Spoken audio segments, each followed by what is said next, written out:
కన్న కడుపు కోత ఎవ్వరికి చెప్పను, కంటి కన్నగు పించవే నా ఎద నిండా దాసుకుంటా.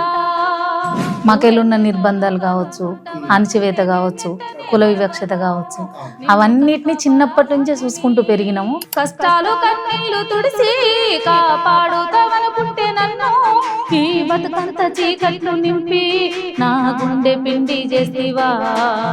నాన్న విప్లవకారుడు అని చెప్పారు, అంటే విప్లవోద్యమంలో పనిచేసారు.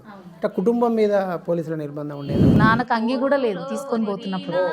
మా దండెం మీద బన్ని ఉంటే తీసి నాన్నకి ఇవ్వడం కోసం ఉరికి ఇట్లా తీసి నెట్టేసినప్పుడు నేను మోర్లేవాడు. చుట్టూ జనం ఉన్నారు, చూస్తున్నారు, కానీ ధైర్యం చేసి ఎవ్వరు ముందుకొచ్చి ఎందుకు ఇట్లా చేస్తున్నారని అడిగేవాళ్ళు లేరు.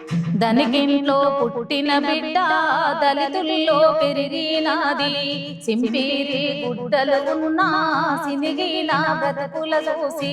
అరుణోదయలో ఫస్ట్ మీతో ఏం పాట పాడించారు? మా అక్క రంగవల్లి మారగులు జెండావు పోరులో ఒరిగినావో తలలి, పోరులో ఒరిగినావా పొలిగే కాలైనావా.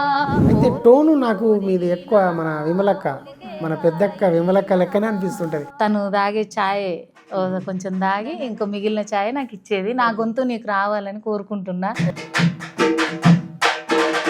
ఉద్యమకారులు అన్నప్పుడు అరెస్టులు, జైలుకి వెళ్ళడము, లేకపోతే ఎక్కడో అండర్ గ్రౌండ్లో కొద్ది రోజులు బయటికి రాకుండా ఉండడం, ఇవన్నీ ఉంటాయి కదా. బాబు కడుపులో ఉన్నాడు, తీర డెలివరీ టైం ఒక 1 వీక్ అయితే డెలివరీ అవుతాం అనగా తను ఎస్కేప్ అయ్యి వెళ్ళిపోయింది. ఇంకా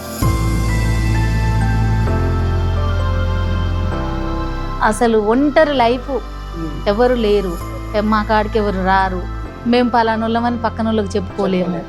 అట్లా ఒంటరిగానే ఉన్నా, ఒంటరిగానే బాబును కన్నా.